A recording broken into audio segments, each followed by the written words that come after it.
देखें स्वप्न अनेक प्रकार। मोह की रात्रि में वो लोग सब सो रहे हैं कि नहीं सो रहे? मोह की रात्रि इतनी प्रबल है कि दिन में भी अंधकार होता है मोह में। रात्रि के तो अंधकार नैसर्गिक है, लेकिन जो मोह में ग्रसित है दिन में भी उसे अंधकार ही अंधकार दिखाई देता है। कहते नहीं मोहांध, क्या कहते हैं? मोहांध। मोहांध हो गए हो तो मोह में अंधे, समझ लो। अंधा व्यक्ति के सामने 24 घंटा रात, क्यों? अंधे व्यक्ति के सामने 24 घंटा रात ही नहीं होती। रात है, दिखाई नहीं दे रहा सूर्य कहाँ है, सूर्य होता कैसा है। मोह निशा सब सोवन हारा, देखें स्वप्न अनेक प्रकार। अनेक प्रकार के स्वप्न देखते हो। जिसके प्रति मोह होता है उससे क्या मानते हो? हमारा बेटा बस चलेगा हम तुम्हें राजा बनाएंगे, हमारा बस चलेगा बेटा तो हम तुम्हें प्रधानमंत्री बनाएंगे, हमारा बस चलेगा बेटा तो हम तुम्हें मुकेश अंबानी बनाएंगे, हमारा बस चला बेटा तो हम तुम्हें दाऊद इब्राहिम नहीं, वो तो आतंकवादी था भाई, आतंकवादी था वो तो निकल गया मुंह से, क्या बता रहे हैं। हाँ, कुछ ऐसे भी लोग हैं जो आतंकवादी भी बनाते हैं, ऐसी बात नहीं है। हाँ, बनाते ऐसे भी लोग हैं। नहीं होते तो ये आतंकवादियों की सप्लाई क्या ऊपर से हो रही? क्यों भाई? इसी समाज में भी तो आतंकवादी बन रहे हैं। कोई जन्म से आतंकवादी नहीं होता है, कुसंगति में फंस जाता है तो वो आतंकवादी बन जाता है। लेकिन सावधान, दुर्योधन को किसने बनाया था आतंकवादी? दुर्योधन को आतंकवादी बनाने में, दुर्योधन को आतताई बनाने में अगर योगदान था तो उसके माता पिता का ही था। पिता तो उसका अंधा था ही, लेकिन गांधारी ने भी आंखों पे पट्टी बांध ली कि हम अंधे बेटा, जो तुम्हें दिखाई दे सो करो, जो तुम्हें दिखाई दे सो करो। क्यों भाई? अगर बाप अंधा है तो कम से कम माँ देखती है कि बेटा किस रास्ते पर जा रहा है, क्यों, कहां जा रहा है, तो रोकती है कि नहीं रोकती। लेकिन उसने भी पट्टी बांध ली और नाटक कर रही थी, मैं पतिव्रता हूं, पतिव्रता हूं, मेरा पति अंधा तो मैं अंधी हो रही हूं, आंखों पे पट्टी बांध रही हूं।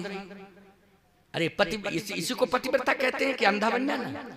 पतिव्रता तो उसे कहते हैं कि देख करके पति की सेवा करे, कि मेरा पति जो है खड्डे में तो नहीं गिर रहा है, मेरा पति कहीं इधर उधर भटक तो नहीं रहा है। और जब आंख पे पट्टी बांधे तो पतियों फिरी और पुत्रों फिरी, सब चाहे जाए। क्यों भाई? बोलो भाई, ये स्थिति है कि नहीं? सबई फिरी। तो सीधी सी बात मेरी ये है कि वो पतिव्रता अतिव्रता नहीं, नाटक कर रही थी पातिव्रत धर्म का। सीधी सी बात ये है। अब बताओ, संतान में राक्षसत्व आएगा कि नहीं आएगा? निश्चित है कि संतान में राक्षसत्व आएगा। जब माँ ने भी आंखों पे पट्टी बांध ली, और याद रखना वो काम से भी दुर्योधन था और नाम से भी दुर्योधन। भले ही आज किसी ने अपने बेटे का नाम दुर्योधन न रखा हो, लेकिन जो धन का दुरुपयोग करे वही आज दुर्योधन है प्यारे, जो धन का दुरुपयोग करता है। नाम तुम्हारा कुछ भी हो या किसी के बेटे का कुछ भी नाम हो, लेकिन जो धन का दुरुपयोग कर रहा है वो कौन है? दुर्योधन है, उसी को दुर्योधन कहते हैं। और याद रखना, भले ही समाज में किसी का नाम गंधारी ना हो, बहुत सी हैं, तुम्हारे गांव में किसी का नाम गंधारी है? किसी ने अपनी बेटी का नाम गांधारी रखा है? किसी ने नहीं रखा, सब कह रहे नहीं रखा नाम गांधारी। रामायण काल में यदि रामचरितमानस पढ़ो तो सभी वक्ता एक ही बात कहते हैं कि किसी ने अपनी बेटी का नाम कैकेयी रखा, तो सब कहते कैकेयी नहीं रखा नाम। महाभारत काल में यदि पूछा जाए किसी ने अपनी बेटी का नाम गांधारी रखा, तो सब कहते नहीं रखा गांधारी नाम। क्यों? कलंक से जुड़ गई। किससे जुड़ गई? कलंक से। कैकेयी नाम क्यों नहीं रखा? क्योंकि कलंक से जुड़ गई। राम को वन भेज दिया है और दशरथ जी महाराज को मरने के लिए विवश कर दिया। बोलो यही भाव है कि नहीं कैकेयी के प्रति, कि दशरथ जी को मरने के लिए विवश कर दिया। पति को मरने के लिए विवश कर रही है, और अपने बेटे को राज्य और कौशल्या के बेटे को वन मांग रही है। इसलिए लोग कहते हैं कि कैकेयी जो है कलंकित है, हम लोग कभी कैकेयी नाम किसी बेटी का नहीं रखेंगे, गांधारी भी नाम नहीं रखेंगे। लेकिन प्यारे मैं एक बात कहता हूं, ध्यान से सुन लेना, अगर ये भाव है गांधारी के जीवन में कि मेरा पति अंधा है, जब वो दुनिया नहीं देख पा रहा है तो मैं दुनिया को नहीं देखूंगी, आंख पे पट्टी बांध लूंगी। अगर आंख पर पट्टी बांधने से उसके अंदर शक्ति आ गई थी, शक्ति तो आ गई थी, बोलो आ गई थी शक्ति कि नहीं, कि पट्टी खोल करके जिसे तू देखेगी वो वज्र के समान हो जाएगा, बोलो हो जाएगा कि नहीं। चलो भाई मैं ये भी मानता हूं कि आंख पे पट्टी बांधने के बाद ये शक्ति आई कि जिसे भी तू देखेगी वो क्या वज्र के समान हो जाएगा। तो मैं एक बात कहता हूं, कानों से तो सुन रही थी कि मेरा बेटा अन्याय कर रहा है, आंख से देख नहीं रही थी, लेकिन कानों से, क्या कानों में भी उसने रुई लगा ली थी? आंख पर अगर पट्टी बांधी थी तो कानों में रुई नहीं लगाई थी, उसने कान बंद नहीं किए थे, कान तो खुले थे, सुन तो रही थी कि मेरा बेटा दुर्योधन अन्याय कर रहा है, अत्याचार कर रहा है, अनाचार कर रहा है। तो कम से कम बुला करके वाणी से डांट तो सकती थी कि खबरदार खबरदार ऐसा मत करना, नहीं तो याद रखना मैं तुझे श्राप दे दूंगी, तू भस्म हो जाएगा, तू नष्ट हो जाएगा। क्योंकि माँ बाप अगर दुखी हो जाते हैं और मन ही मन अगर अपनी संतान को कोसने लगते हैं, तो मैं सत्य कहता हूं, आप माँ बाप अगर दुखी होकर मन ही मन संतान को कोसने लग जाएं, उस घर से उसी समय लक्ष्मी पलायन करने लगती है, भागने लगती है, फिर दरिद्रता का वास आ जाता है। बेटों की नालायकियत से जिस घर में माँ बाप रोते रहते हैं वहां दरिद्रता का वास होता है, और बेटों के हाथों से सेवा यदि माँ बाप की होती है और माँ बाप अपनी संतान की सेवा से प्रसन्न रहते हैं, उस घर में लक्ष्मी नृत्य करती रहती है, प्यारे नाचती रहती है, लक्ष्मी रहती नहीं नचती है। इसलिए मैं कहता हूं कि चाहे जितनी मेहनत करो, चाहे जितना परिश्रम करो, चाहे जितना प्रयास करो, लेकिन वाणी अगर तुम्हारी असंयमित है तो सब व्यर्थ है, तुम्हारा प्रयास व्यर्थ है। इसलिए वाणी को संयमित रखो, सुंदर शब्द बोलो। माँ बाप तुम्हारे व्यंजन से संतुष्ट नहीं है कि तुम व्यंजन दे दो, बुढ़ापे में कौन खाता है व्यंजन, बचा सकता कोई व्यंजन, लेकिन सुंदर शब्द मीठे बोलो और शब्द व्यंजन परोसो। फिर देखो शब्द व्यंजन मीठे मीठे माँ बाप के सामने परोसते रहोगे तो माँ बाप की आयु बढ़ती रहेगी, और आयु बढ़ती रहेगी तो आशीर्वाद भी तुम्हें मिलता रहेगा। पड़ोसियों से भी सुंदर शब्दों से बोलो।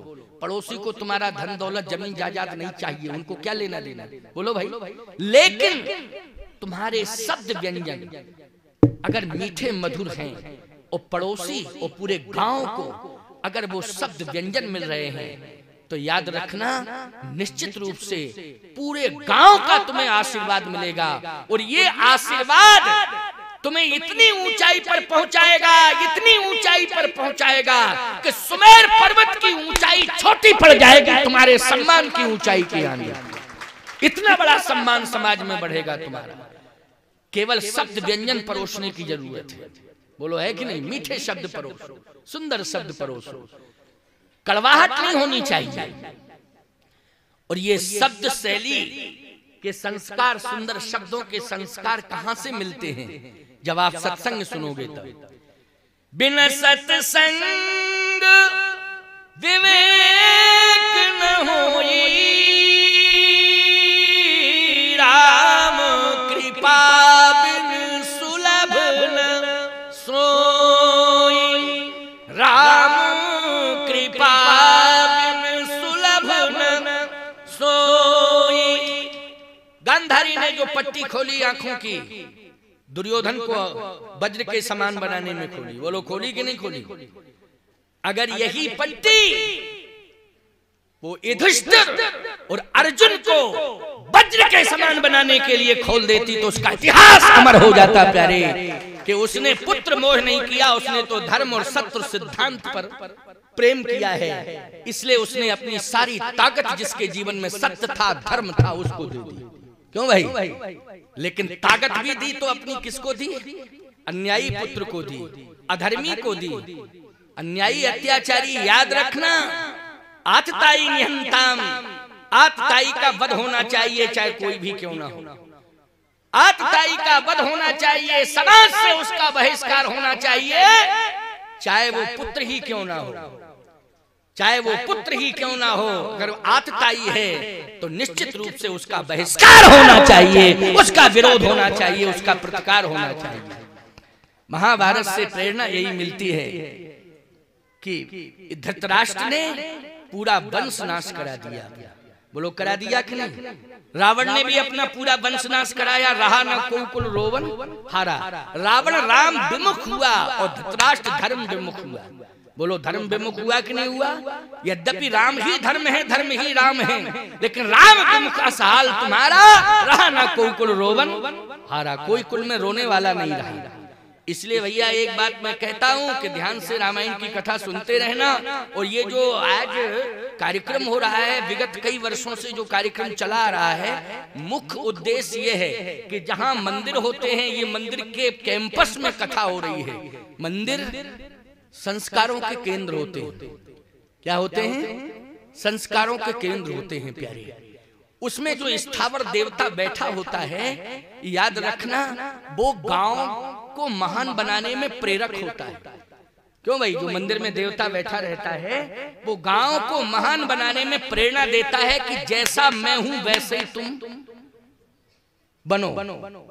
और जिस रास्ते पर चलने के लिए मेरी वाणी से निकले हुए जो ग्रंथ हैं, उस रास्ते पर यदि गांव चल जाएगा तो वो गांव गांव नहीं रहेगा, वो तीर्थ राजप्रयाग बन जाएगा, अयोध्या बन जाएगा, चित्रकूट बन जाएगा। वो गांव गांव नहीं रहेगा, वो तीर्थ बन जाएगा, धाम बन जाएगा।